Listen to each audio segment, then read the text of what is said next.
Okay, welcome everybody. I appreciate you joining today.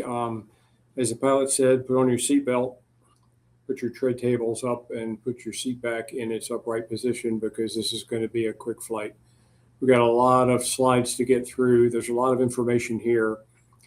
It's the type of work that TechOp does for small businesses for specific opportunities and specific technologies, and to try to do it in a very broad manner means that there's a lot of material here. So hopefully you'll gain something out of it. If you see something that looks interesting, give me a ring and we can chat about it and try to move there. Here's the outline for what we're going to do. Why are we here? Positioning for non-SBIR funding, the sole source phase 3 mandate, and then some specific federal opportunities and resources that we offer. So here's just an intro to TechOp, founded in 2009. We help small business focus on technology commercialization. My background's in aerospace engineering, been doing this for quite a while, and provide strategic capture and proposal development consulting here.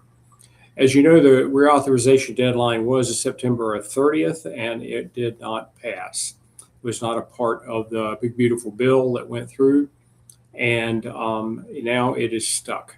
The legislation at one time consisted of 3 acts, but that's old news today. Now the legislation consists of numerous acts. Anytime you're interested in learning where the legislation stands for SBIR STTR, just go to congress.gov, and as you see right there, type SBIR STTRN, and it will bring up all the current legislation. The bill that is in the committee right now requires unanimous consent to move from that committee to the Senate floor for debate and a vote. That doesn't seem to be happening anytime soon. So the bottom line to this whole thing is, now's the time to consider other forms of federal research and development funding. SBIR STTR is not the only game in town. We've researched a lot of other non-dilutive grant funding, and the following slides are meant to be comprehensive, although I don't think they really are. There's just so many opportunities out there.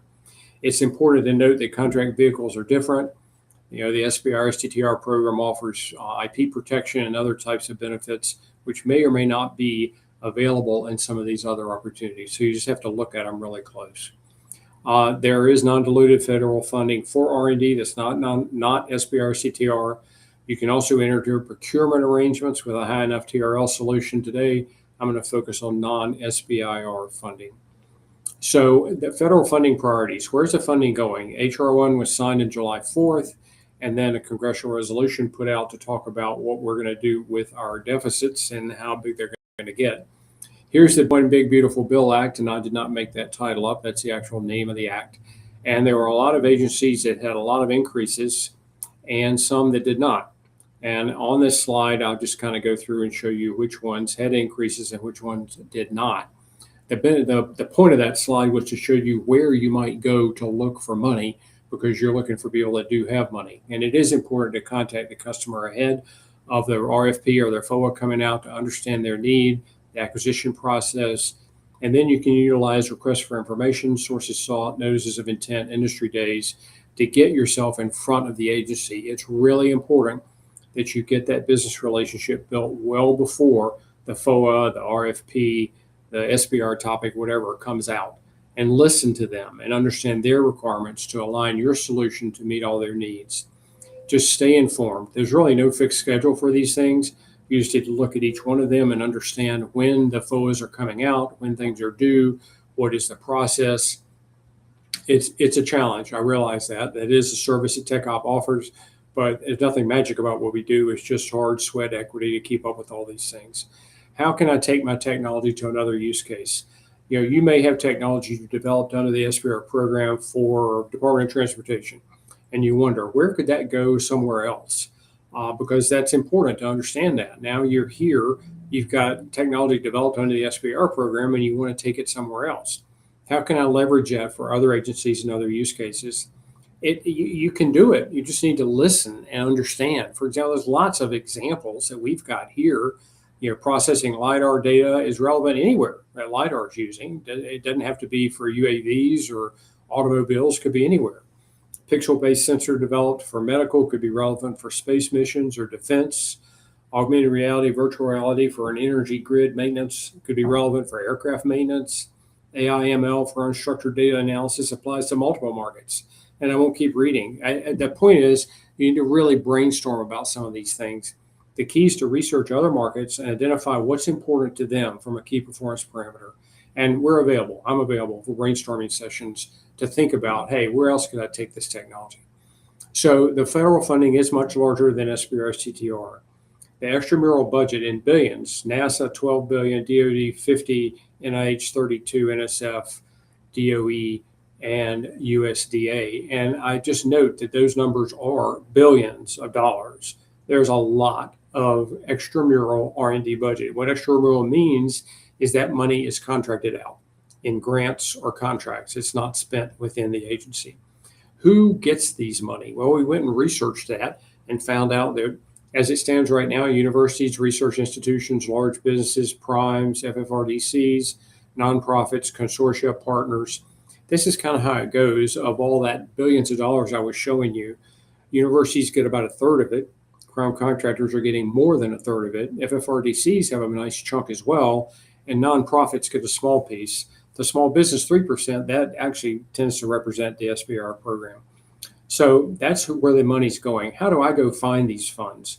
Well, SAM.gov has a pretty good search engine. You can use NAICS codes to go correspond to your R&D. 54175 is a good one to use. You can get the notice type to isolate the research solicitations. You can filter by contract vehicle using keyword searches like BAA or broad agency announcement or research announcement. You can filter by project service code. The R&D product service code filter is the letter A. Keywords filters and negative filters can help too. So all these things are things that you can do in SAM.gov. That's sort of a picture of what the SAM.gov entry screen looks like. You can see all the different, you have to go down and say, hey, I want to see all the filters. And when you see all the filters, you're going to see all these things coming up. And you can see, down to the contracting office details. Who's a contracting officer for existing opportunities. So that's how you can find it. There's other places in SAM. Grants.gov is a great place to go. They have search fields there as well for funding types, eligibility categories, agencies, keywords. For example, quantum and grant return quite a bit of opportunities there. Other than SAM or grants, there's agency portals for AFWorks, for BAA and other agency portals. The Office of Naval Research, NSBIRS, ERIE. There's a bunch of different sites that you can go to. Now you have to realize that there are different types of vehicles to get you on contracts. Often contracts are FAR-based research and development procurements. It's kind of unusual in a FAR-based environment for them to give you a research and development job that's firm fixed price. And it sort of makes sense it's not going to be. It's typically a cost plus contract vehicle with cost reporting. And to do that, you're going to need to have a DCA approved cost accounting system. That's not true for SBIR, STTR, and it's not true for a lot of other grants as well. Grants are typically firm fixed price with no cost reporting, and there's no DCA approved accounting system required. In the SBIR world, phase one awards are almost always firm fixed price. Phase two, sometimes they want you to go cost plus fixed fee, but in a case by case basis, you can negotiate a firm fixed price there too. Now, one place you can go is if you've done SBIR work in the past, you can use the sole source mandate to get another award in addition to a previous phase one or phase two. Please note phase one or phase two. It derives from, extends, or completes the effort. It's funded by sources other than the SBIR program. So this is a great place to go and seek out some of this other money with SBIR in your hip pocket. And it is phase three work. It can be a commercial application. It can be federal use for products or services. It can continue your SBIR STTR work. You do not have to have a TRL 9 SBIR developed technology to go get phase three money. It's not required to conduct another competition. That's really nice. Sole source to you. There's no limit on the duration or the dollar value. And there's no limit on the elapsed time between phase two and phase three. So you can bridge a previous SBIR contract to a phase three and continue the work. That's a really important point. You can continue research and development. Phase three does not mean you're going into the factory and starting production. So that's one thing, is to leverage this sole source advantage. There's no time limit. Any SBIR contract from any agency for any value and any time frame. It is non-competed for phase three funding. You're not required to compete it. Federal agencies love that because they can get on contract really quick.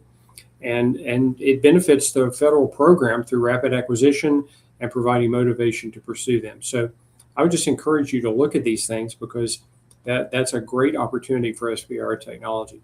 And that's the policy directive that goes with it. Sometimes we have to explain to the federal government their own policy directive because they're not aware of that.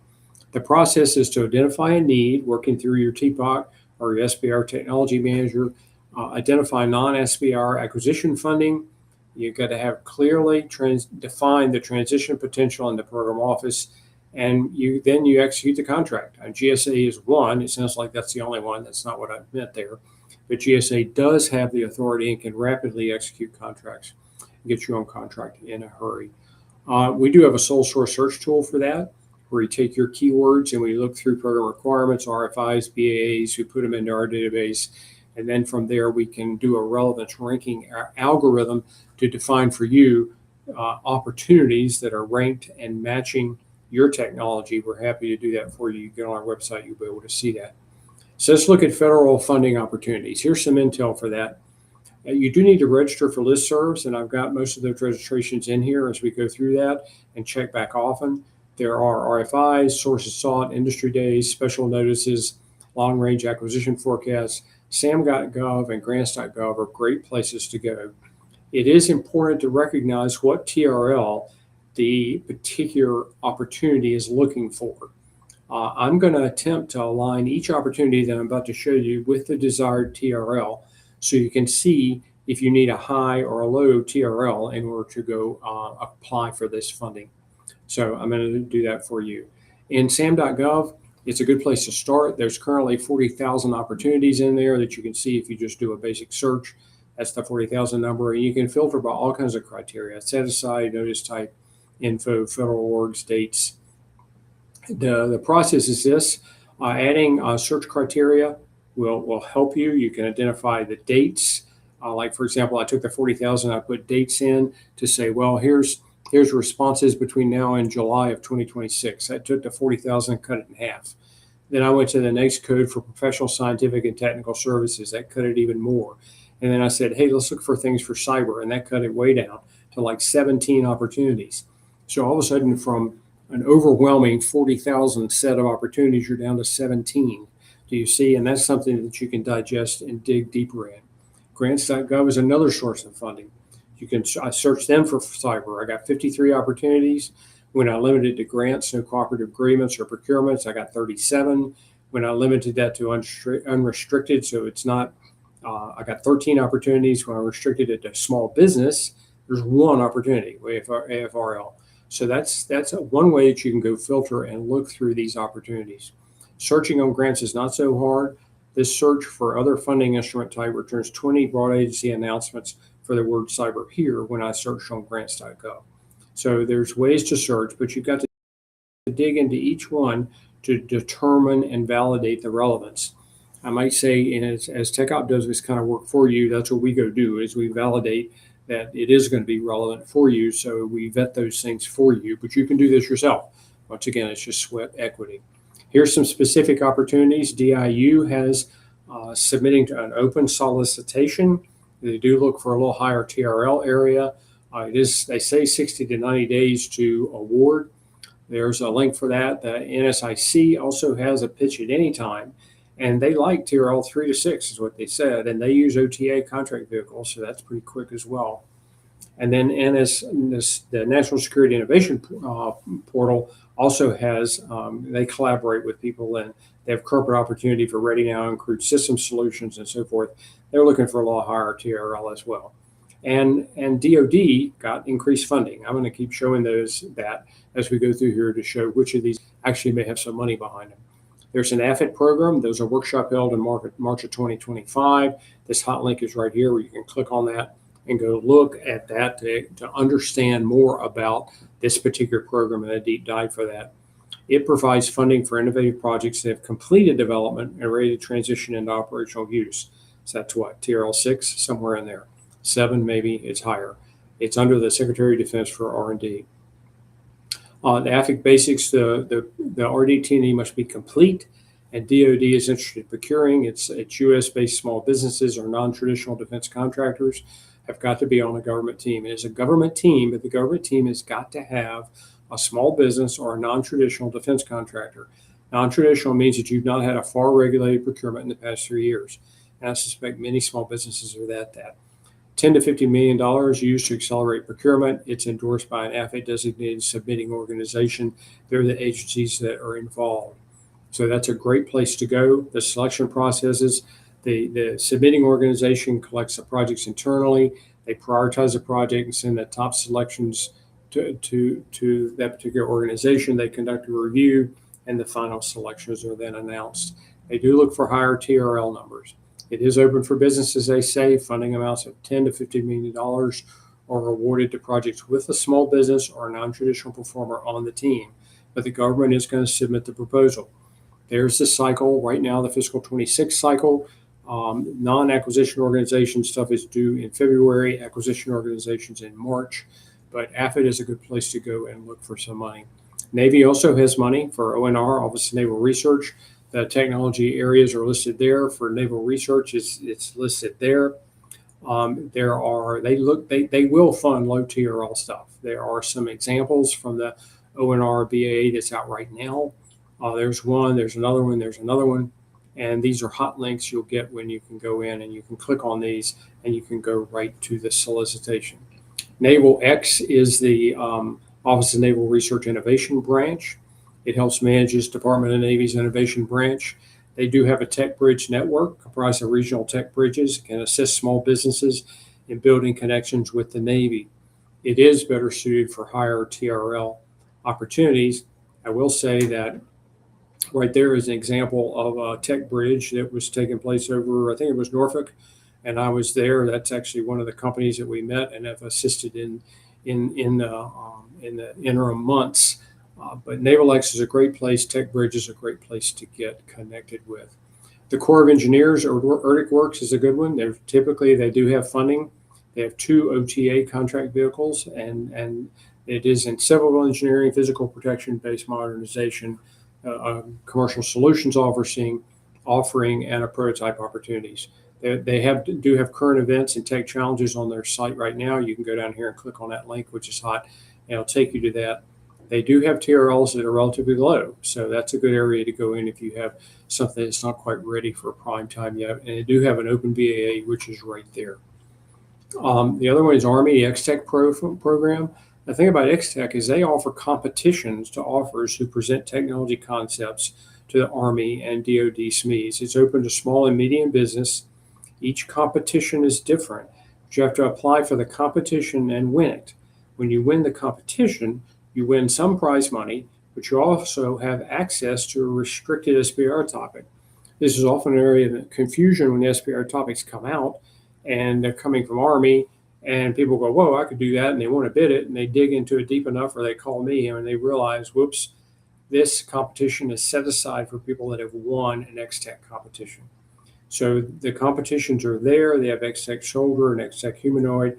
They are not accepting applications right now, but these are the ones that are open, where there are competitors out there to be won and that are going to win, and then they're going to be subject to opportunities and SBIR opportunities, and the TRL can be mid-range. I tell you right now, the very important thing is to get on their website, put your email in there so that you get notified when the competitions come up. Because if you don't apply to a competition and win the competition, you can't bid on the topic. I hope you register that. It is important. Get on their email list. DevCom also has BAAs. There are 81 topics open right now. The Army Research Lab has details on all the funding, and these are the type of filters you can put in on the DevCom website, and you can see they do a lot of different work in a lot of different areas that may be an area that's in your sweet spot that you'd want to look at. DARPA obviously has a lot of different BAAs. They have tech offices, have program-specific BAAs. They also issue 1 or 2 year-long BAAs, and there's where it is right now. There's 21 of those open right now. DARPA Connect Expedited Research Implementation Series, the ARIS Marketplace, is a good one to go to. There's 6 topic areas right now. In fact, we're involved in the submission of at least 2 to the ARIS Marketplace now with some of our clients. You submit a 7-minute video. It's assessed by a team of experts. If awardable, you don't get money, but you get put in a marketplace. And in that marketplace is where people go fishing for opportunities. and they did get more money. So that's a good one. DARPA Verse is an area special topic area. So this is just very specific things that you can look at. DARPA Verse is looking for specific work in specific areas that you can read right there. They do want higher TRL areas, but they do have money. MTO there at DARPA, Microsystems Technology Office, has got 3 different topic areas that are open right now under that particular BAA, HR 0011, and so forth. There is an abstract due by January the 15th. If you have anything that you're interested in bidding in these areas, once the abstract is in, you will get encouraged or not to submit a proposal by March the 2nd.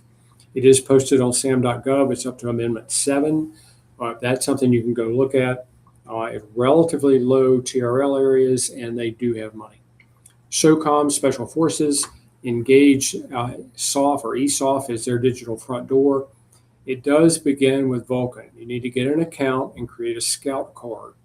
In there, you describe your TRL, the technical specs, your point of contacts. You can get invited to a technical experimentation event called a TEE, which are held typically in around Fort Bragg at Red Springs, North Carolina, or down in Avon Park, Florida. TechOp has been to these with our small business clients in the past, and that's a place to get your technology in front of military people. They do, obviously, if you're going to be demonstrating technology, your TRL is going to have to be a little bit higher. They do have BAA, CSO, and RFI. If you search under SOCOM BAS 2020, you will find that. We have assisted small businesses in bidding to that BAS in the past, and that one particularly can take a relatively low TRL. SoftWorks also has an ecosystem. They want a little higher TRL, but that's for the innovation platform for SOCOM, and it accelerates delivery of capabilities to SOCOM. I will say Tech Tuesday is a great place to get engaged. If you go to eventsoftware.org, you can see that Tech Tuesday activity goes on every week. Well, sometimes it's delayed, but for the most part, it's every week. And if you get involved in Tech Tuesday, you can pitch your technology, and the people that are on that Tech Tuesday call will then get that. And they did get additional funding, as you know. So here's Vulcan, where they've got some specific things they're looking for: examination of medium range, medium endurance uncrewed aerial systems, addressing emergency threats, UXS as a service, as UAS, UUS are unmanned ground systems as a service. They're seeking those kind of things from SOCOM. They're looking for things in sensing, communication, signature, detectability, reduction, and so forth. And science and technology experiments and demonstrations to be conducted at the Arctic Edge is also something they have out there available now. AFWERX, you've heard of that quite a bit. You've heard about StratFi, TACFi. AFWERX is set there, the ventures program, to get you out of a phase 2. You have to have had a phase 2 contract from the SBIR program within the last 2 years in order to apply for this. That's a little bit of confusion too. A lot of people think StratFi and TACFi is just there for anybody, but it's not. It requires various level of funding matching, and avenues for defense. These are the amount of awards that are there. They want a higher TRL level. It is closed as of December the 3rd, but we expect it to reopen for the next year. NIH is another place you can go for funding. They have research grants, and you can see what they talk about to do biomedical research. And biomedical research, there's medical equipment too. It's not all drugs and pharmaceutical things. And there's the guide for grants and contracts. Their TRL is relatively low. Unfortunately, they did get a funding decrease, but they still have some money. DOE Office of Sciences has an ongoing FOA. They estimate $500 million in awards, each award from $5 to $6 million, 6 months to 5 years. These are the subtopic descriptions that they've got here from DOE. The solicitation is open now and is open until September the 30th. There's 7 different program offices. That's the TRL can be relatively low there, and there's a picture of the solicitation from the website today. The DOE research funding, there are the research comes in a lot of different areas at DOE. They have one from the Office of the Undersecretary, ARPA-E. They've got ERIE, fossil funding, Energy Management Office, grid deployment. As you can see, as I click through these, they have various offices in DOE that are funding technology, and they're typically at a relatively low level too, Now, they did get a funding decrease, but they didn't get all their funding taken away. They still have money. ARPA-E is one of those that we talked about there. ARPA-E is a great place to go. They have 100 different programs, 55 ongoing now. They do have exploratory topics and open solicitations every 3 years, and those are the research areas that they have. Currently, there's no open non-SBIR FFOs that I could find on there, but they do have a list, and they do have the April event. This time it's taking place at the Gaylord out in San Diego, California. Last year it was here in Maryland, and we went to that actually, and they do accept relatively low TRL areas. NASA, they have non-SBIR funds. The Science Mission Directorate main research solicitation is called ROSES. It's on non-SBIRs, which is where all NASA stuff are published, and that's a hot link for that. New Frontiers 5 opportunity of announcement is expected to be in 2026. They have relatively low TRL numbers too, and there's the opportunities there. Now, yes, they lost some funding too, but still they do have money. Department of Agriculture has one non-SBIR opportunity right now called the National Applied Science Program, and you can see the different types of things that are there. And the TRL level is relatively high for that, $10,000 to $10 million. It is going to close this month. But if it's something that is interest, you can jump in and see what you can do with that. DOE lost some money as well, but once again, they still do have some money. Department of Homeland Security has lots of funding for 26. The successful submission to the long-range BA answer questions such as what's listed there. So they do have a long-range BA out there. It does not allocate a predefined level of funding, so you can go in and bid a program and justify a funding level that's not prescriptive or capped by them. Products that are available in the commercial marketplace or support services of any kind cannot be contemplated or purchased through that. So this is for state-of-the-art research, and all submissions are peer reviewed. And as you can imagine, for state-of-the-art research, it's at a low TRL, and they got plenty of money. So there's the topics under the new 24.1 announcement. You can click on that and get to that. Intelligence agencies. The Acquisition Research Center, ARC, is a great place to go, or ACE. Is a great place to go and get registered. Accounts are available for unclassified opportunities. It's an interface between business and the intelligence agencies. You register as a contractor. We've done that here. You need to provide 2 forms of identification and put out some pretty interesting information in order to get an account. But once you do that, you're going to be able to see opportunities and events that are listed on here, and you will actually get emails for those. And those are things that are not going out to the general public. So it's areas that you get to see. And as you can see, the intelligence agency includes NRO, NGA, CIA, DNI. It's also got Secret Service. Did I say CIA? Yes, I said CIA. So these are the intelligence agencies, and you can learn about those opportunities by just registering and getting an account here. We do have one, and we do follow that. Energy Works is another area where you can get it. In this program, this is for partnerships. So technology developers and industrial host sites are going to partner with each other, or with Berkeley, or with Erie to evaluate technologies. So this is for technology evaluation. They do have up to $400,000. It is split between the technology developer and the host team site. They have a teaming partner list that you can click there, and you can see the teaming partners. NIST has a CHIPS R&D office, the CDRO. The CHIPS solicitation is on grants. This is advancing microelectronics technology in the U.S. The budgets should be at least $10 million and need to reflect the actual needs of the project. No cost sharing is required, period of performance up to 5 years. These are the types of things they're looking for. White papers are required and can be submitted anytime on grants.gov.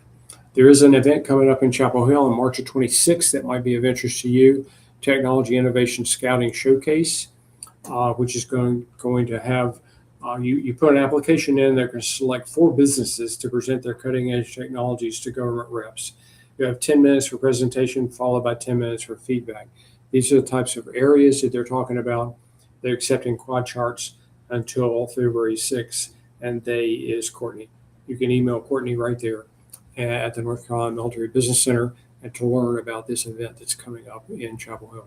Department of Transportation, the Volpe Center has plenty of opportunities. Innovations Deserving Exploratory Analysis, IDEA program.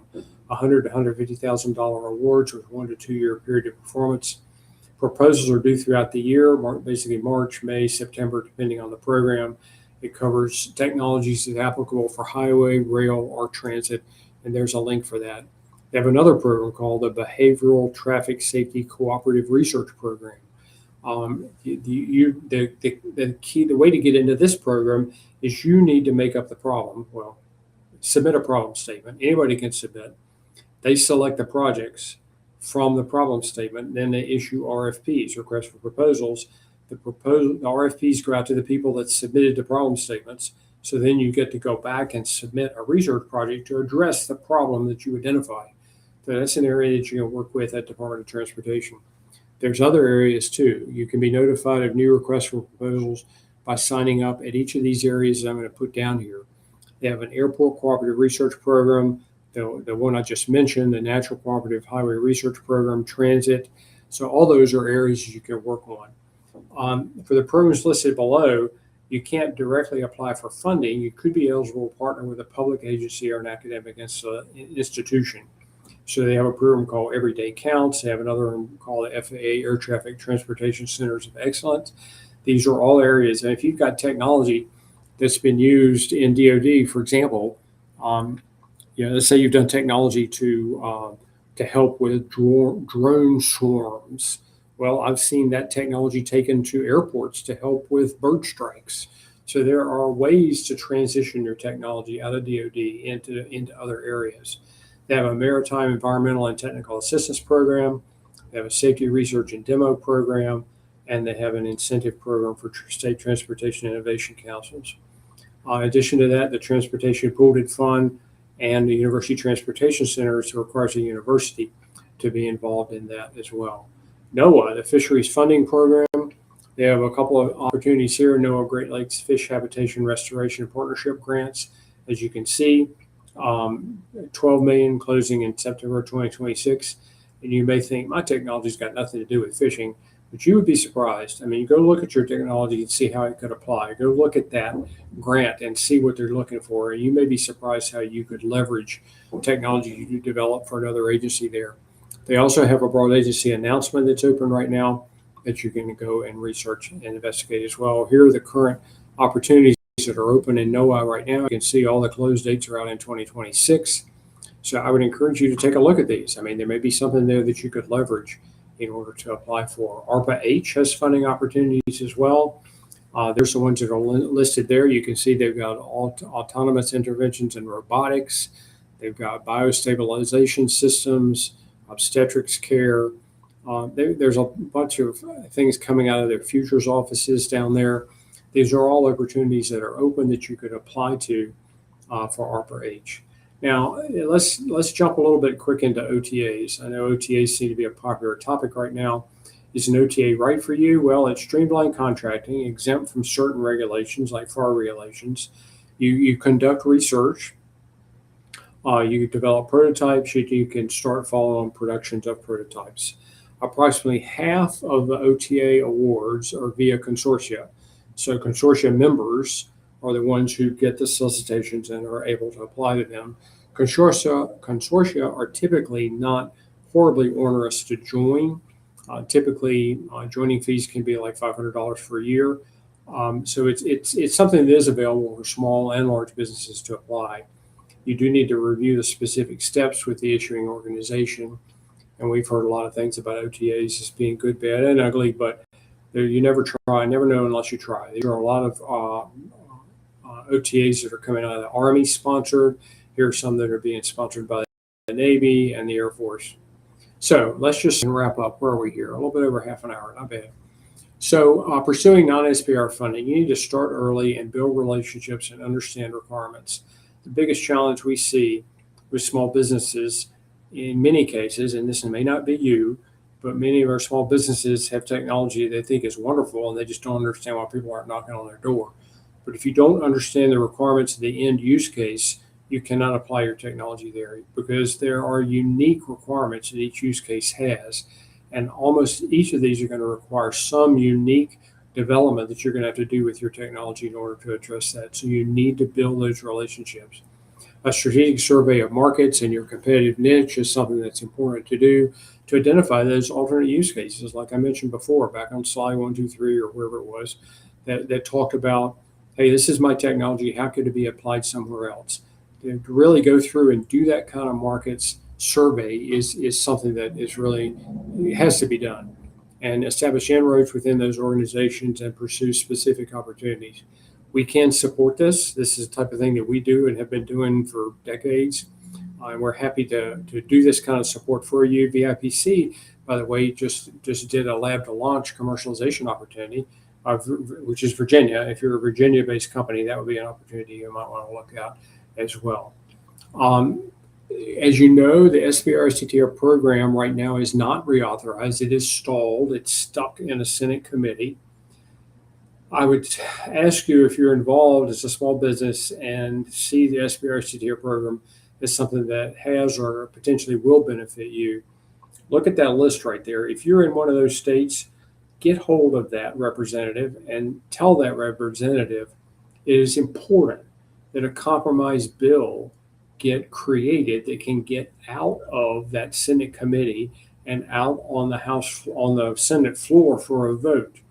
As it turns out, a bill cannot get out of committee unless it has unanimous support. Wow. And if you can imagine getting a unanimous support from that many Republicans and that many Democrats, it's going to be challenging. And right now, they do not have unanimous support, and the SBIR STTR program is stuck.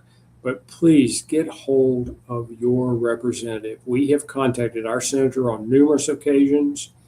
But if you're in one of these states, please reach out to your senator and tell them that they need to get a compromise bill.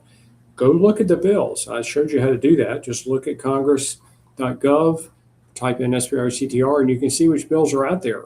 Put your voice in for whichever bill you think is the best. Do you think all the top 70 SBIR STTR companies that have been successful for the past 30 or 40 years should be eliminated from the program and open the door for brand news? Or do you think, hey, they've been successful, why punish them? I don't know. You make up your mind, but these are your elected representatives. And I think it's really important that you get out there. We do have resources. We have services for, you can outsource business development with us. Small and mid-sized companies have found it very interesting to go and work with us to do the business development for them, a lot cheaper than hiring a BD executive at $180K a year or more. I went to BLS to find out what that was right. We also offer project management services as well for people to get non-SBIR projects that are going to be challenging. We do, on our website, we do have information resources there where you can get news on the legislation. We also have a map here where you can click and see where SBIR STTR funding has gone in congressional districts for your state. You click on that and you can see all your congressional districts. We also have a topic search tool, which I briefly referenced earlier. Get on our websites, go to here, click on that intercompany information right down there, and it will bring you up on a form where you can put your keywords in. We do hold those proprietary words close to the chest. They're not shared across the network in any way. And any opportunity that comes up that has those proprietary words in it, we will tell you about it.